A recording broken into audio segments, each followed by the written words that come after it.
Hello and welcome to The Drum. I'm Ellen Fanning. Coming up, sign up or stay locked up. The government steps up the pressure to download the COVID tracker. If you want to get out to play, download the app today.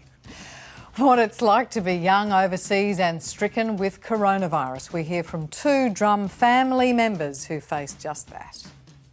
And top-end girl Miranda Tapsell joins us for this week's book club.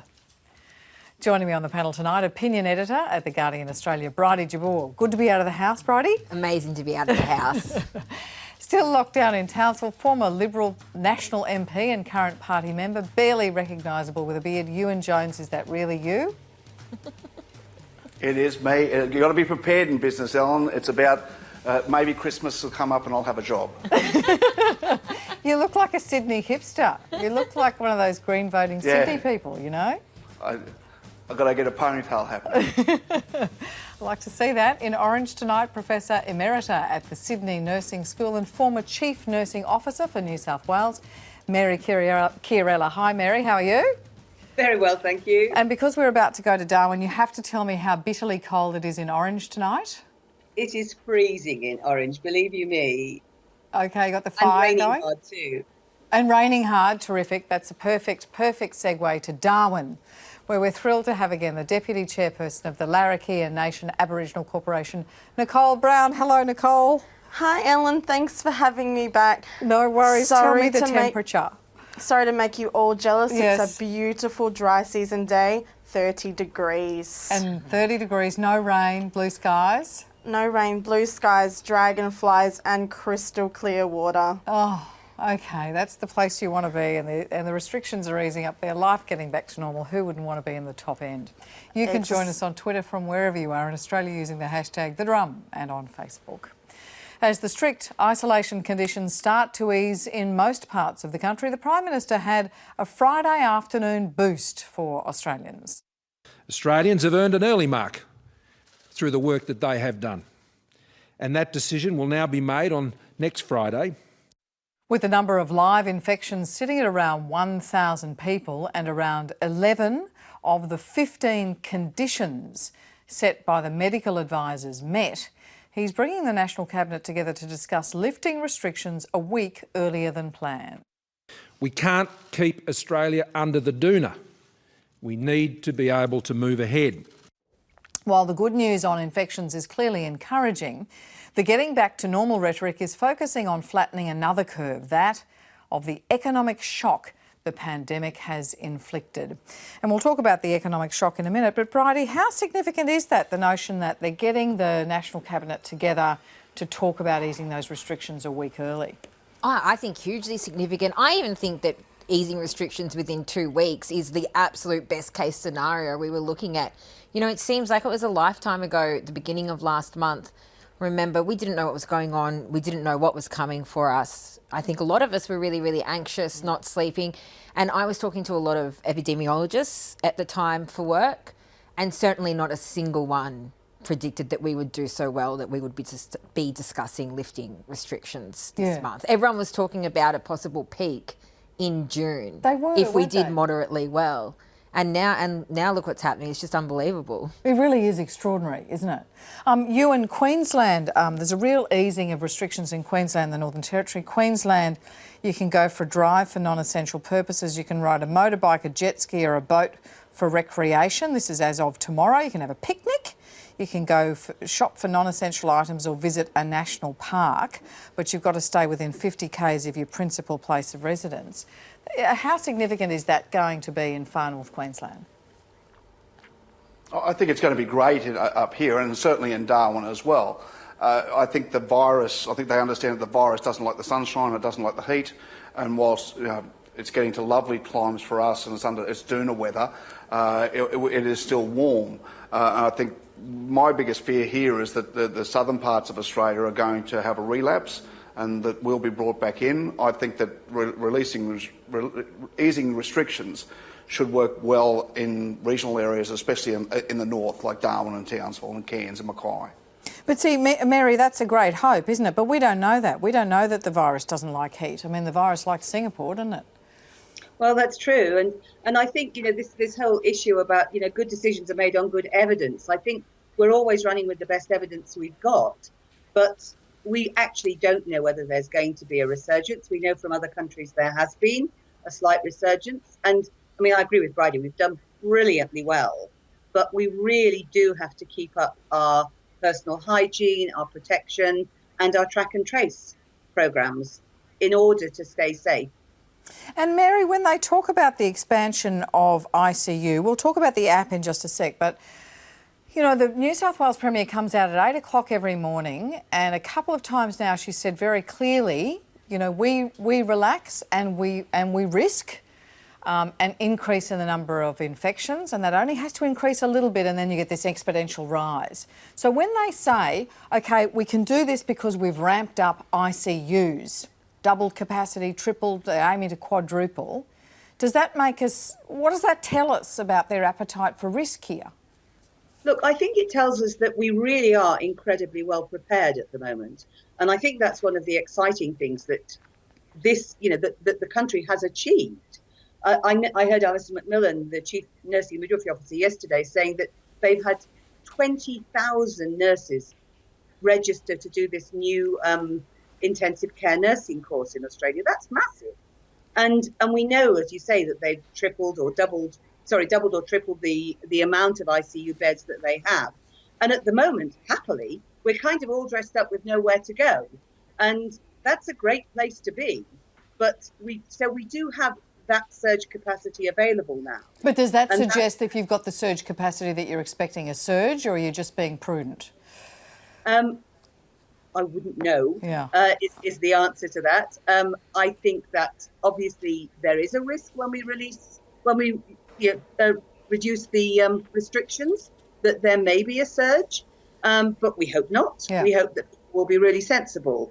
But at least we now have had the chance to catch up and be on the front foot in terms of what facilities are available. Darwin is the place to be in Australia, isn't it, Nicole? Oh, it sure is. There's no other place I'd rather be right now. Yeah. And in terms of the way in which the borders were locked down, the Biosecurity Act, right, was used to protect remote Indigenous communities. There's really been such control of the virus spread up there. And now you're getting this easing. So when you walked out today through the shops, through the malls, what did you see? Look, Ellen, it was fantastic. The city wasn't empty. There were people out. There were, people walking, still keeping the social distancing in place, but to actually see faces and people smiling in the city, look, it's just bringing hope that there is a future past COVID-19. Yeah. And so you've had the same scenes, have you, in Darwin that the rest of the country's had? Empty streets, empty shops, the whole thing. I was at home working for the last 4 weeks. A lot of companies did that with their staff.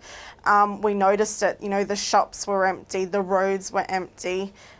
People were just being very, very cautious. I think we are very, very lucky that our leaders did what they did, closed down our borders, protected people in remote Indigenous communities, and because of all of this, we've come out of it a lot quicker than most others. And were you surprised? I mean, this is some pretty, you've got a whole roadmap at the Territory now. From midday today, you could have weddings and funerals, particularly outdoor weddings, unlimited attendees. You've got the swimming pools open, the water parks open. You can go fishing. That's a big one for you. Are you pleased? Oh, it is. It is going to be amazing. This is the start of the dry season today. It is also a long weekend for us. Yeah. So the amount of people that are getting out and about, and it's a really good for our economy. It needed it. Businesses, were closed down for the last 5 to 6 weeks. It's now up to us to regenerate that economy, to show businesses in the Northern Territory that we care about them and support them. People are out everywhere. I saw some pictures today of some roadblocks on the way out to Litchfield, and it's just police reminding people to be cautious, to be aware of one another and to stay safe. Yeah. Yeah, fascinating. And from midday on May 15th in the Territory, Territorians can go back to the gym, borrow a library book, and from June 5 the government will lift its 2-hour limit and ease restrictions on indoor activities so you can get a tattoo, visit a nightclub or play team sports. So that's maybe a vision of where the rest of the country might be heading. Yeah. It's been downloaded by more than 3.5 million people so far, but today the government called on millions more to download the COVID Safe app and gifted us this little ditty. If you want to get out to play, download the app today. We'll sing it together. The Prime Minister says Cabinet will be paying close attention to download numbers when it meets next Friday to discuss relaxing coronavirus restrictions. If we allow Australians back out into a more open economy, a more open environment, without the protection of the COVID Safe app, which enables us to know who has been in contact, how we can isolate those groups, how we can constrain and constrict that virus from getting to other people. We need that tool so we can open up the economy. OK, but does the app actually work? The government is yet to follow through on its promise to release the source code, but that hasn't stopped tech experts conducting their own investigations. ABC technology reporter Ariel Bogle told us about some of the issues being uncovered. Basically, the app works best if it's in the foreground. And I spoke to the digital transformation agency here in Australia that's running this process. And they told me for them, in the foreground means that the app is open, visible on the screen, and your phone is unlocked. And so obviously that's not the way most people use their phones. We move between different apps. We rarely keep our phone unlocked all the time. So I do think this is a significant problem for the app's effectiveness. So Apple and Google are also working towards building a contact tracing capability that governments can build off. And the government has indicated they're interested in looking at that capability and seeing whether some of it could be built into COVID Safe. And that might be able to fix some of these problems with the device on iOS. But exactly how is still unclear. And it's also unclear too if Apple will change some of its rules just for the Australian government to make its app work. You know, this is a global company that is working with governments around the world to build these kinds of apps. So I would be surprised if Australia got special treatment. So this is interesting because I did download the app, and unless the phone's open and you leave the app open as opposed to instinctively turning everything off so you don't run down the battery. Once I got a warning that said you've turned it off, but the rest of the time I haven't had that, and I realised I haven't had it on for 2 days. Well, this is why I didn't download the app onto my iPhone. I'm not opposed to the app. I think that the way that they've built it seems quite good, you know, contact tracing, not actually tracking your location, et cetera, et cetera. But it doesn't work on an iPhone, basically. We need to wait for Apple to release their And you think iOS. It doesn't work? No, well, I don't think it works effectively on an iPhone. No, because it won't keep going without you doing something. Yeah, and when I go to the shops, like when I'm out and about, which is when this app really needs to work, it doesn't matter if it's not working at home, right? Mm-hmm. Like, turn it off at home, that's fine. But when I need it to work, I'm not walking around the supermarket with my phone unlocked and this app on in the foreground. You know, your phone will automatically lock, and for good security reasons. So I don't think that it works effectively on iOS yet. But from what I've read, Apple could be releasing something on their iOS by mid-May, which is only 2 weeks away.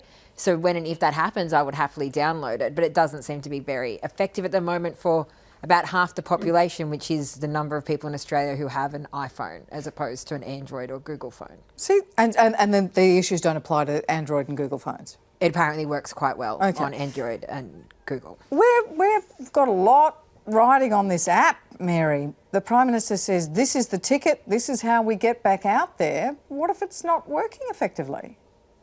I agree. I think it seems to be a key plank of getting everyone back. I've certainly downloaded it, and it doesn't. I don't think it'll work particularly well on my iPhone either. But like Bridie, I'm kind of waiting and hoping that in the very near future there'll be a second edition of whatever it is, and it will work better. They've got to iron out the glitches, haven't they? I mean, it seems to me, not that I know anything really about tech, but it seems to me that that's what always happens. They produce something and then they ramp it up and improve it. So that would be my view. I do think that the track and trace is really critical. Sorry, track, trace and test, I should say, is really critical, because I think that is the way that we will be able to contain outbreaks, because we don't have a COVID-free country, and we're not likely to have one in the short term. So we do need to know when people get into strife and when someone actually has come into contact with someone else, and to contain that as quickly as possible. And that's the logic of the urgency today. If you want to open up the economy in the way perhaps the top end is planning to open up by June, then you're going to have to be able to trace very precisely, because if you even have a small increase of the rate of reproduction, that's the number of one infected person, how many others they infect, very quickly you overwhelm the ICUs. So you don't get suddenly 20 people arriving in the country with the virus, but you get this sudden ramping up of the virus. Yes. Yeah. And that's what we're trying to monitor through the app. That's the critical issue. Yeah. The Queensland Premier has signed off on the NRL's plan to restart its competition. Training's been okayed for May 28 and state borders will be opened for NRL travel.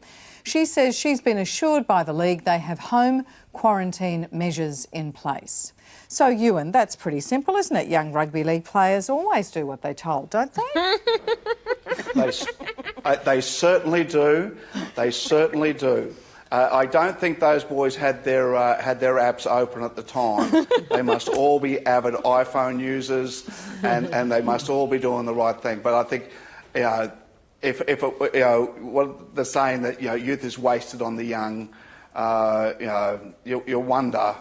You do wonder. I think everyone's disappointed, and if they're not disappointed themselves, they should give themselves a good uppercut. Okay. And I hope their teammates are giving it to them. But that's what Volandis says. He says it's great that Volandis says that's okay. What we'll do is we will ensure that we have this strict monitoring. Everybody does the right thing. Pause for comic effect in the NRL, and that's how we will keep this multi-million-dollar business going. So how many free passes do they get? How many mistakes do they get to make? Do you reckon? Well, I don't think the penalties for all of them were harsh enough. I think I downloaded the app because I want to be part of Team Australia, and whether it's young Cleary having the girls over at his house or the other boys that went away on a camping trip. Just whether it be ignorance or just thinking that the law doesn't apply to them, I don't think that the fines for those sorts of people, those sorts of things on their incomes, is severe enough.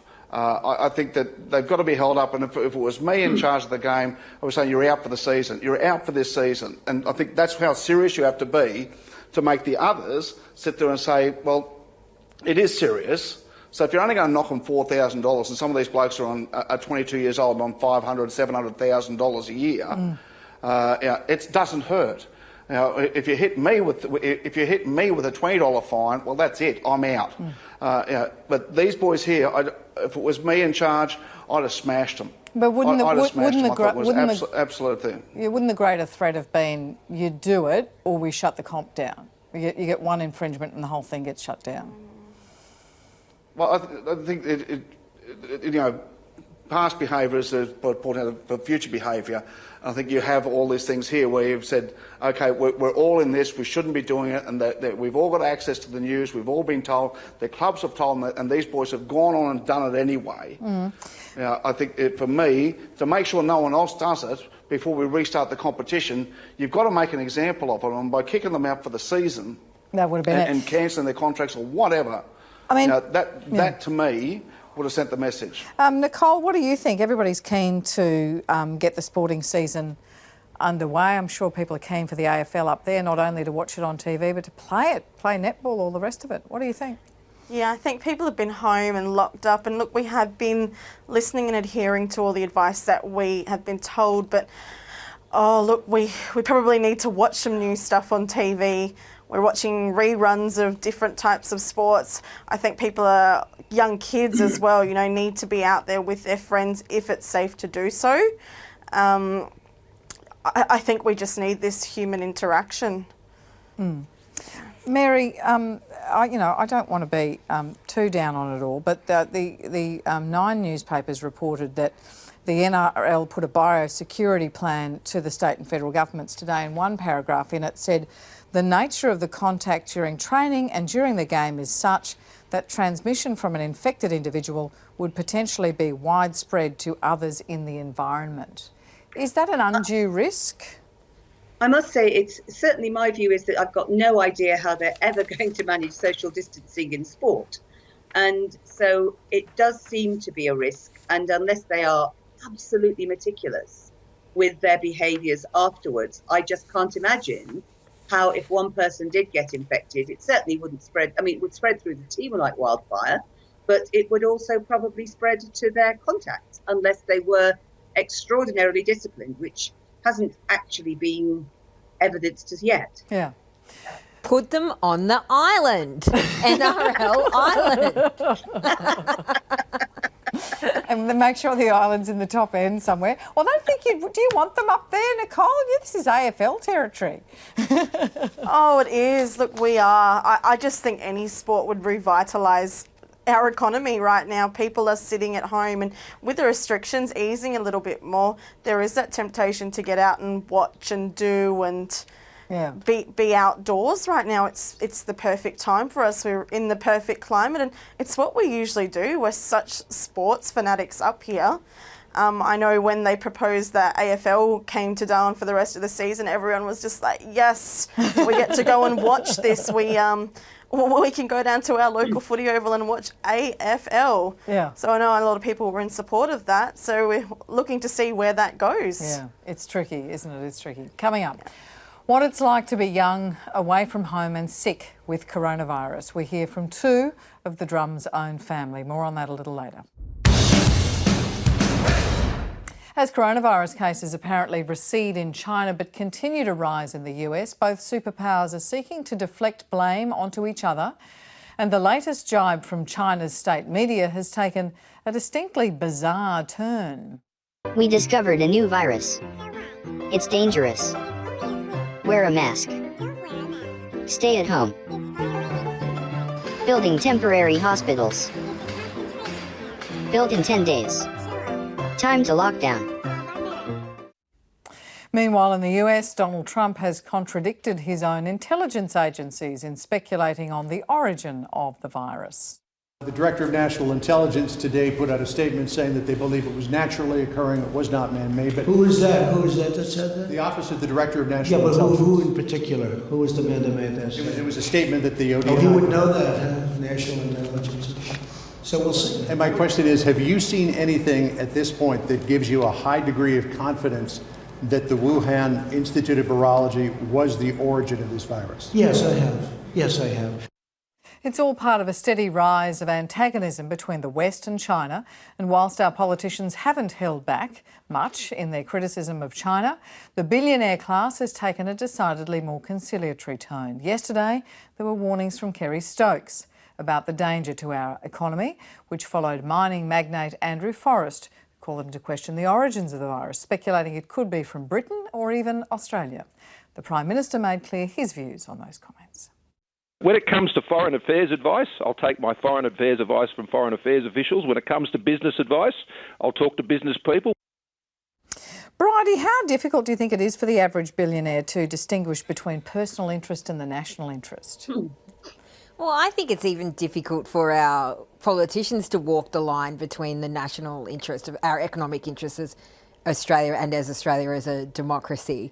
You know, it's pretty obvious why Twiggy is saying that stuff, but Australia itself, he is right in that we are very economically reliant on China. And we have struggled a bit with our relationship with them in the past few years. You know, they grew into a massive military power very quickly, increased their surveillance around the world very quickly. And Australia has been grappling with how to come to terms with that. You know, we do need them to a degree, but we don't want to become too economically reliant on that. And I think that coronavirus is a good time for us to reflect on that and see how we could diversify our economy so that we're not too reliant.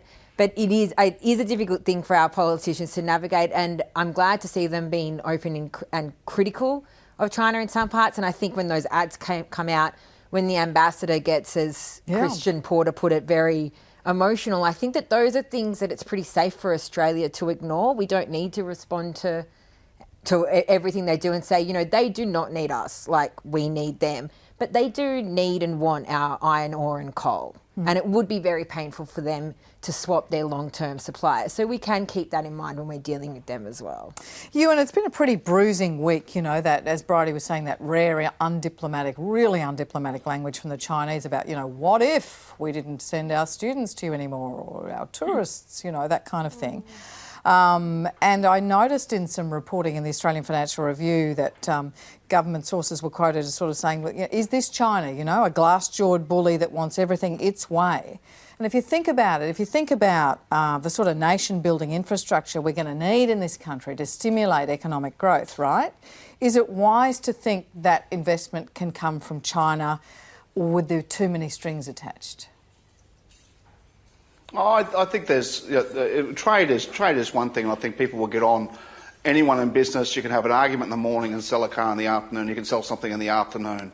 Those sorts of things you can gloss over. I think what Andrew Forrest did was a cheap shot, and I guarantee he wouldn't be as smug if he was in a press conference with Keith Pitt, and Keith Pitt invited Gina Rinehart in to have a chat about it in his press conference.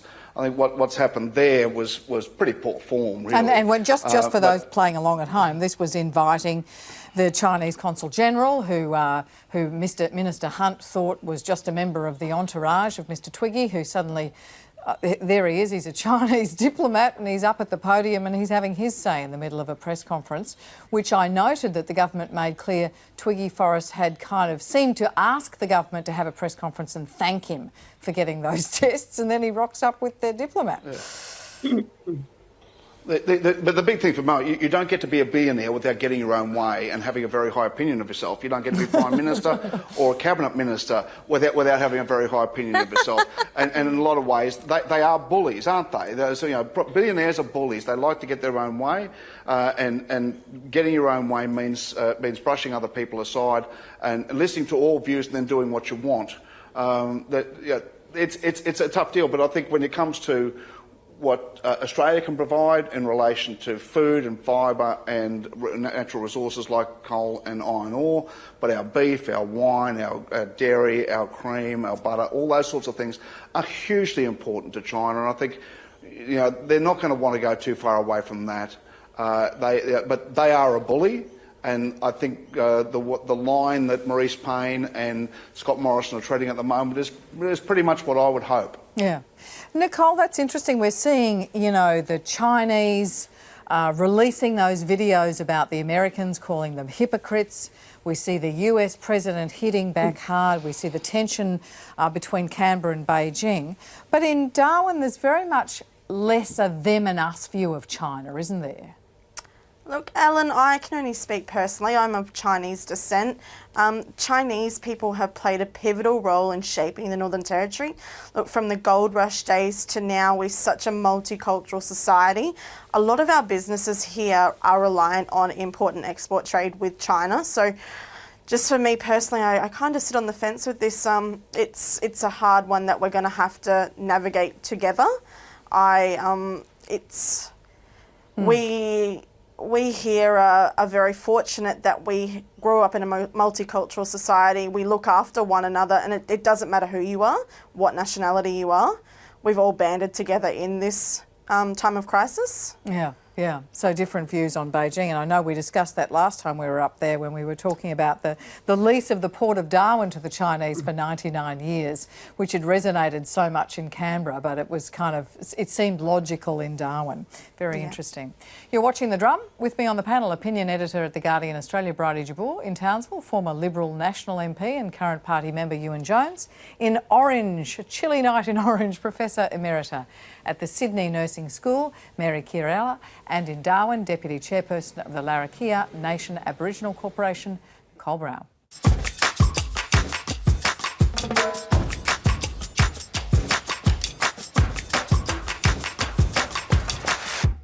While much of the Prime Minister's press conference today focused on that tantalising prospect of life returning to normal, there were some startling reminders of how far from normal we are. Here are a few. 1.5 million Australians are now on job seeker. They're unemployed. 900,000 claims have been processed in 6 weeks. This bears out the Treasury estimate that suggests unemployment rate will rise to 10% and potentially beyond. JobKeeper registrations are now over 650,000 businesses. And fewer than expected applications for JobKeeper. There are many calls on the budget in relation to COVID-19, and we do see some movement between JobSeeker and JobKeeper.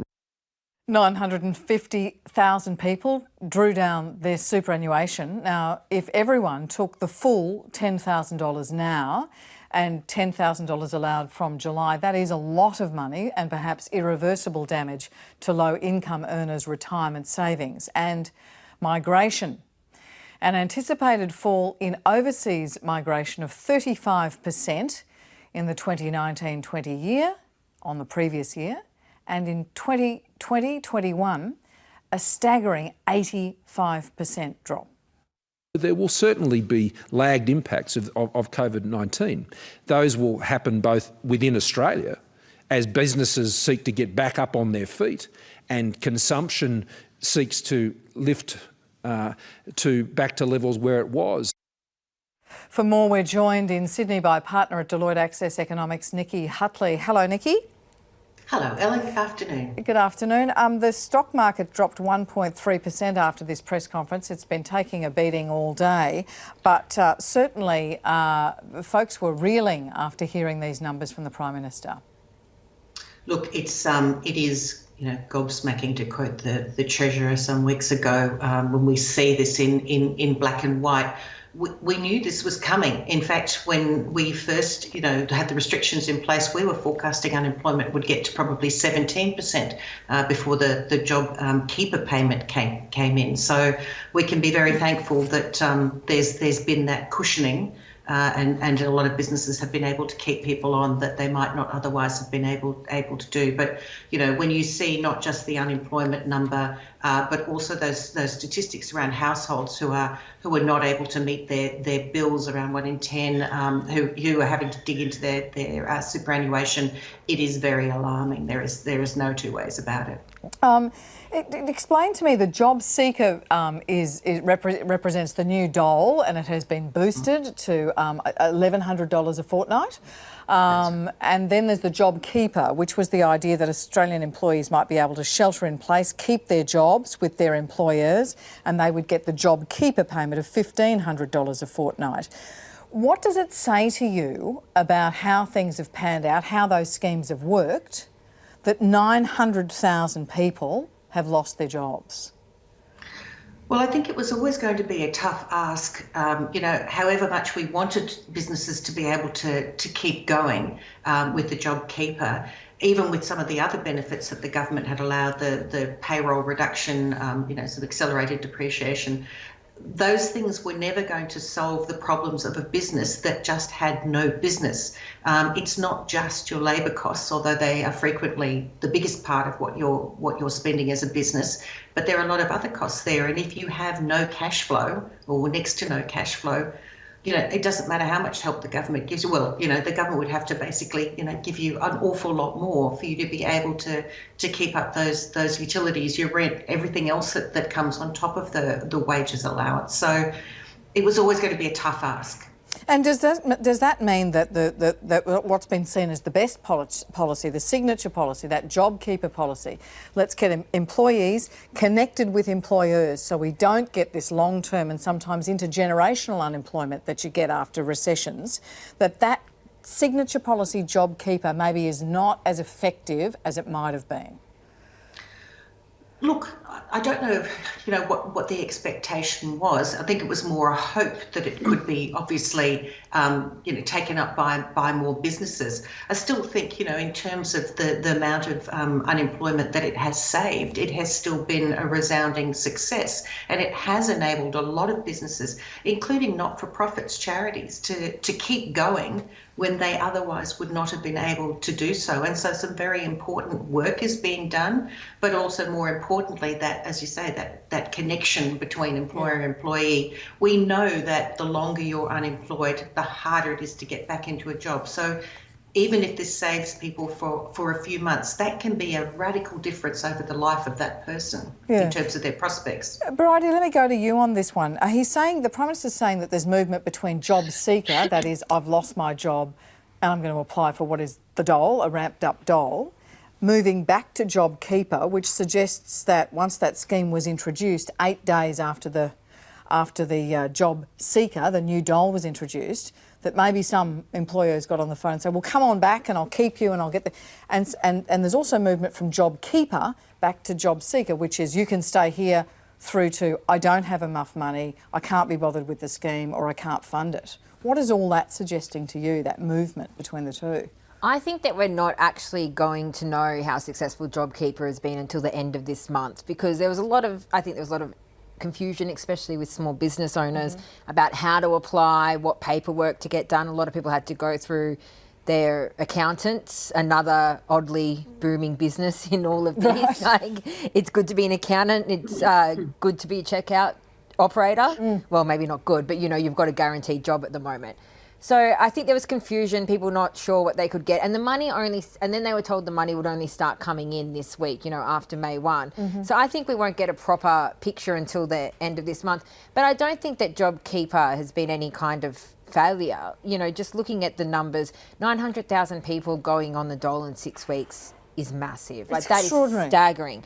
But we did project more. They were ready for more to go on. And so I think that there are certainly people who are going to be guaranteed their jobs, particularly really casual workers. Sorry to interrupt, really this quickly, because the numbers I was looking at from Treasury were about 900,000 by the end of June. It's the beginning of May. Oh, well, I'm not sure about that. The worst forecast that I saw, the most alarming forecast that I saw was 17% unemployment. As Nikki said. Yeah, and we're certainly not getting anywhere near that at the moment. But I think that we'll have more businesses signing up in the next couple of weeks and more businesses sorting out their paperwork, particularly smaller ones, and knowing what they can afford and what they can't. And we might see more movement onto JobKeeper by the end of this month. Yes.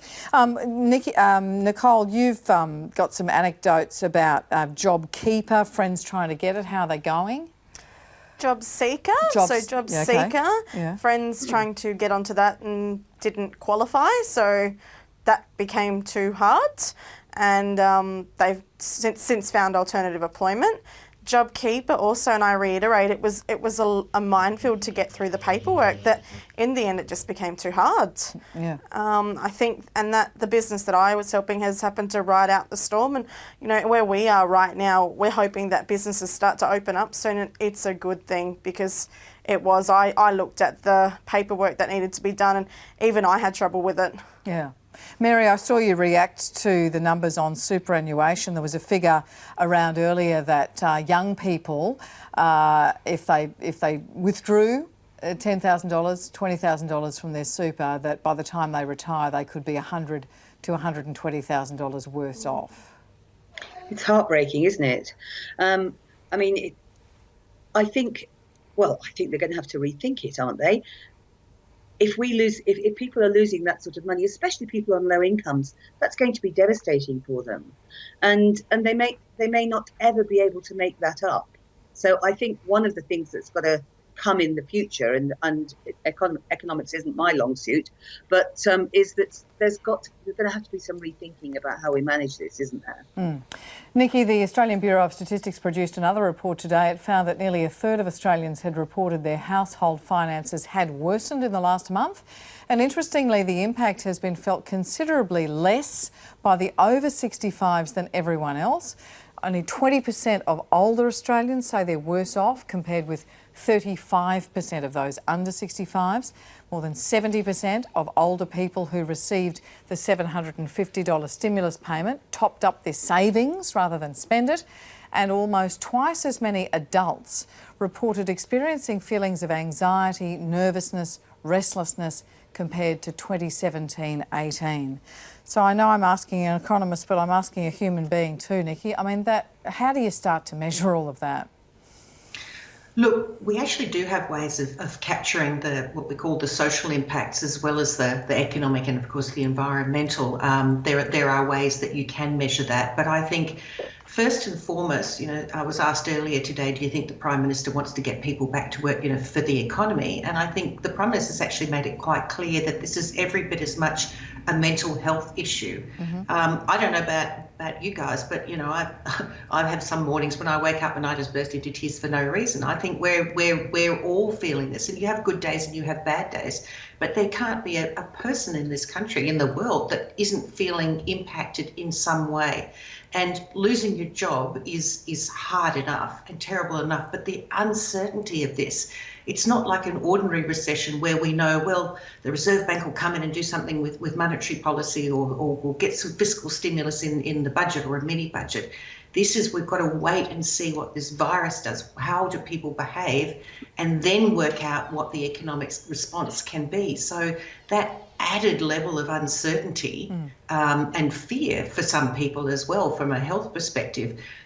We do know the costs of mental health in terms of, just what the bill is, but it goes way beyond the health bill, because of course not everybody can access the mental health services that they need in this country. It's lovely to see you, Nikki, even on Skype. Thank you for your expertise and your insights and sharing how you feel in a day. I think a lot of people relate to that. Thanks, Ellen. Nikki Hartley is a partner at Deloitte Access Economics. Now to a postcard of life from Berlin from two of the Drum alumni. While there are concerns about a resurgence of COVID-19, Germany is easing its lockdown by reopening playgrounds, museums and churches. The country has the 6th highest number confirmed cases globally, according to Johns Hopkins University data, but has had fewer deaths. Now, former Drum producers Lillian and Sam have both had COVID-19. They told reporter Stephanie Bolci they began to show symptoms as early as mid-March. I didn't tell my parents for about 2 weeks that I was sick, mostly because I thought I'm going to tell them when I feel better, and I just never felt better. So then I told them, and I think it's just, it's the distance thing is very scary, and the inability to reach here if you need to in an emergency. Like, we were the only people we knew who was sick, and all of a sudden we were like, it's not being taken seriously enough here. I remember looking at Australian news and being like, they've started taking it seriously and they don't even have as many cases as Germany. So when we got sick, it was very early days. Once it actually looked like everything was turning bad, I was saying to Sam, I want to go home. And he was like, we're going to be fine. We're young. You've got nothing wrong. I've got nothing wrong. We're good. And I was really looking at flights to go home. And then we both got symptoms. So it was like, okay, we can go home. Let's just get this checked out first. And then I was just hit so hard. I had the shortness of breath. I didn't have a temperature. I had a sort of very small cough, a sore throat. And you had all the opposite. So yeah, it was really strange for me. I think I had a little sore throat, but I didn't quite notice it. But I just woke up one day with a massive fever. And that's when I sort of felt like something was wrong. And then had really achy knees. That was the thing that really was so strange. I could barely walk. It was so achy in my knees. So Sam felt sick for 3 days. And then you pretty much were on the mend from there. Yeah. And I just was sort of waiting for my mend moment, and it just never came. So I was sick for over 30 days. You have a local health department. So we had someone calling us every day, each of us, and just asking, what are your symptoms? How do you feel today? Cool. And I would hang up. And they had organised for me to come in and get swabbed again, because I'd already gotten swabbed a second time and was still positive 3-4 weeks later. And they'd organised another swab. And when I went in to get that swab, they were like, you look awful.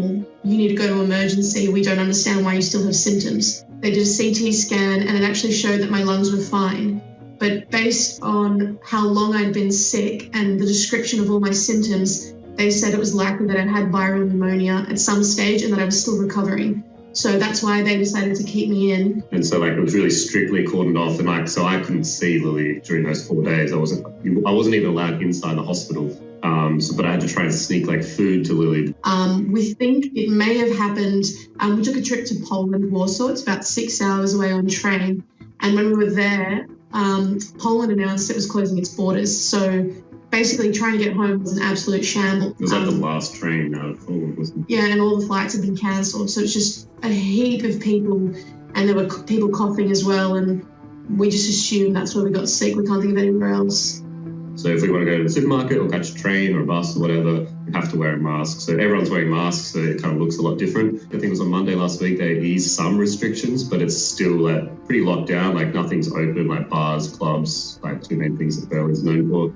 But it's starting to come out into summer in Europe, so it's pretty hard to keep people indoors. You're allowed, I think it's 5 people or something like that in a park group, as long as it's being responsible, and then you have to have 5 metres between your next group. So, the park's just all blotchy with all these people. But I would also say, on a positive note for people worrying about this, is that also the social distancing stuff that's been implemented does work. Yeah. Because I definitely worked one shift at my job when I was infectious, and everyone was sort of starting to take it seriously. On the day that I worked next to a friend, and she was at the desk next to me, sort of like an open plan office situation. She was sent home as precaution, but she tested negative. She didn't catch it. So the little things you do to distance yourself does actually work. Great advice and analysis from those two, and wonderful to see them. Wonderful to see Sam and Lillian, and a shocking story really, and a warning that it's not just old people who get this disease. They both were very, very ill with it, and we thank them for sharing their stories. Well, it is the end of another week, and as we consider the possibility of gradually easing restrictions, it's a good time to open up a new book and join us for the Drums Book Club. This week we're joined by actor Miranda Tapsell. You might recognise her from some of our finest film and TV in recent years.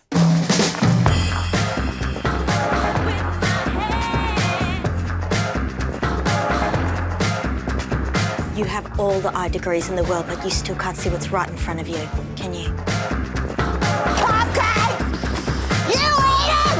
You eat them! It's a great day, let everyone know. This would be a good opportunity for me to branch out into hosting so that I stop being mistaken for Deborah Mailman. Hey! What's his problem? It's because we're black, stupid. No. Because you're ugly. And today we are changing the face of Australian morning TV just by being faces on Australian morning TV. What's wrong with your life now? Being treated like dogs by the gubs in town every single day. That's not the life I was born for. I'm destined for fame. Okay, wrong hands, girls. Pick up Mum and be back before you can say, damn, girl, you look deadly in that. Stop the car. Marry me? Yes. Hey.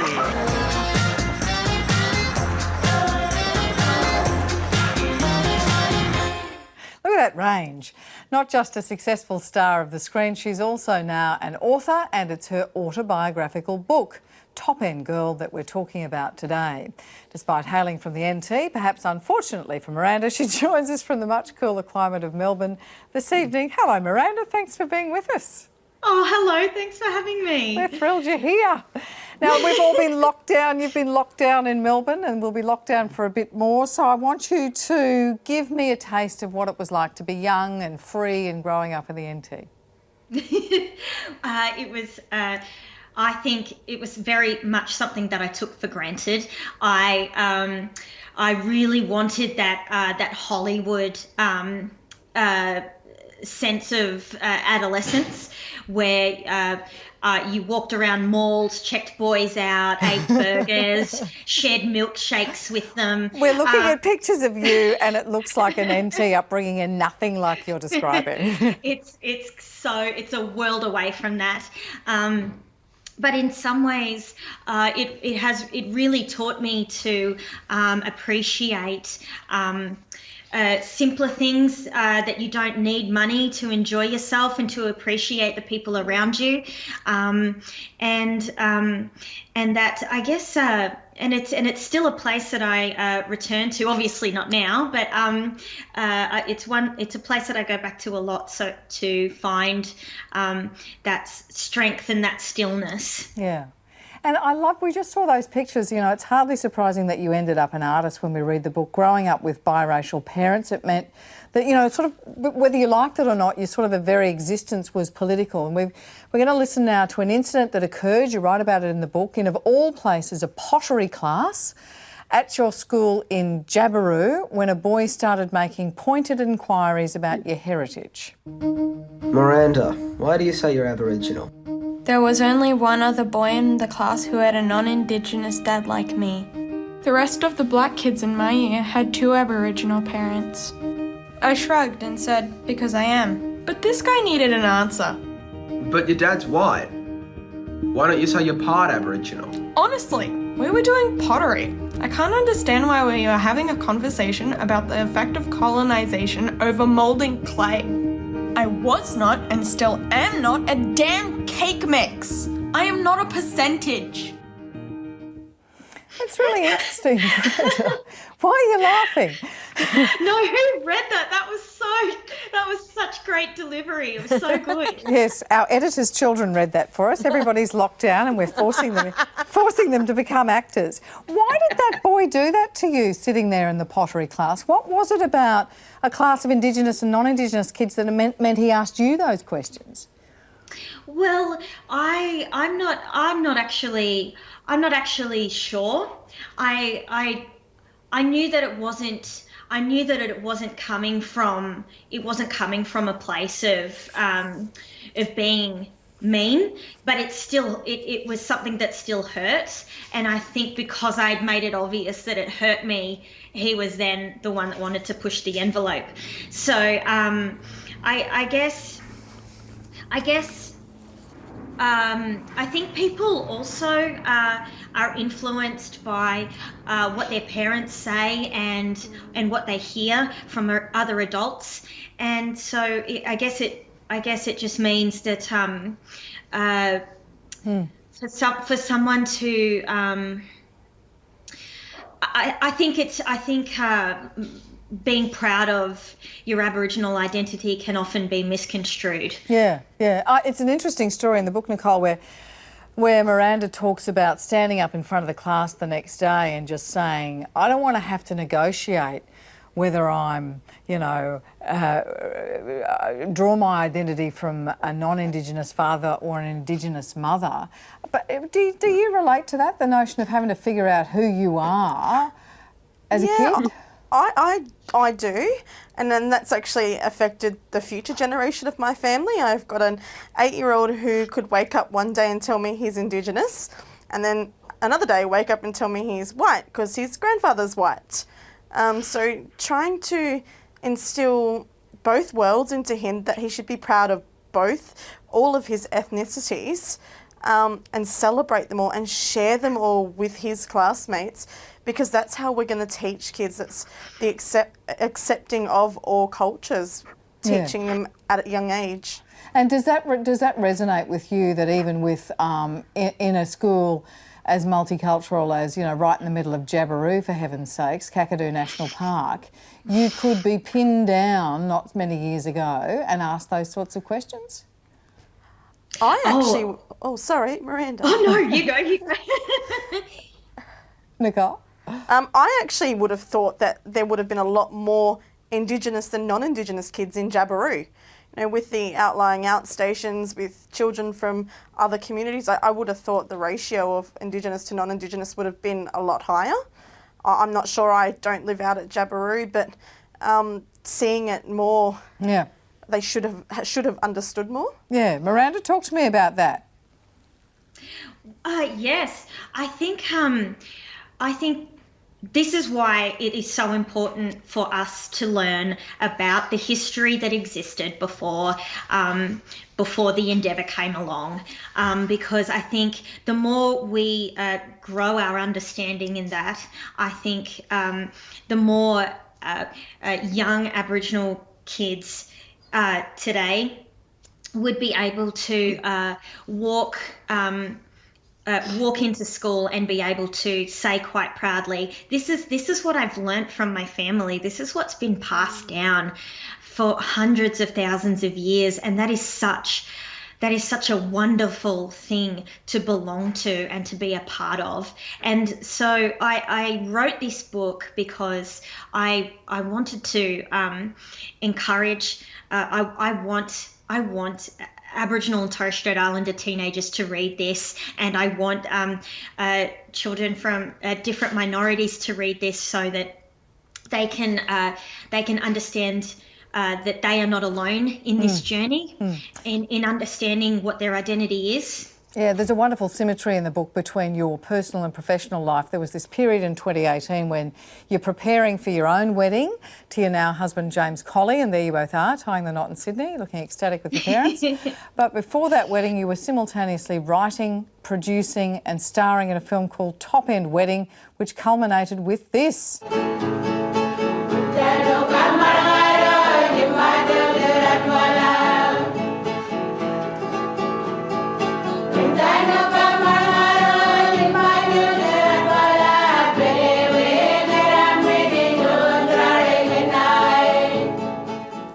Miranda, that was wonderful. What made you want to set that in the Tiwi Islands? Oh, sorry. I just, I always get emotional when I watch that scene. Why? Why? Tell me why. Because I just love. I had such a beautiful time on the islands with the crew and the cast. And but it's also part of your heritage, right? That you discovered when you were doing that film, in part. Yes. So I always sort of my family always on the mainland, the Larrakia people always taught me about my family that lived on the Tiwi Islands. But I think after. I think I'd been in Sydney for so long that I thought it was time for me to get to know my Tiwi family better. I love the artwork. My nanas do such beautiful paintings and carvings, and the choir that you just heard. The Wangatunga Strong Women. When you hear them live, they just. There's just something so you just feel that you are so safe, and so that's why I love it. Yeah, yeah. Bridie, you were at the actual wedding. I was at the actual wedding that was down south near Wollongong. Hello, Miranda. It's so nice to see you, even though it's over the television. Yeah. Yes. So it was, the film, shooting the film roughly 5 months before I actually got married to James. Crazy. Was good practice. That's wonderful. A wonderful book, and thank you so much for being with us. That's all we have time for. Thanks to our panel, to Bridie Jabor, Ewan Jones, Mary Chiarella, Nicole Brown, and to our guest, Miranda Tapsell. And as Australia gradually eases restrictions on gatherings and activities over this weekend, a long weekend, as it happened in the Top End and in Queensland, we leave you with scenes from Miranda's film, a reflection on the joy, the riot of colour and cultures of a top-end wedding. We dare to dream of travelling there again.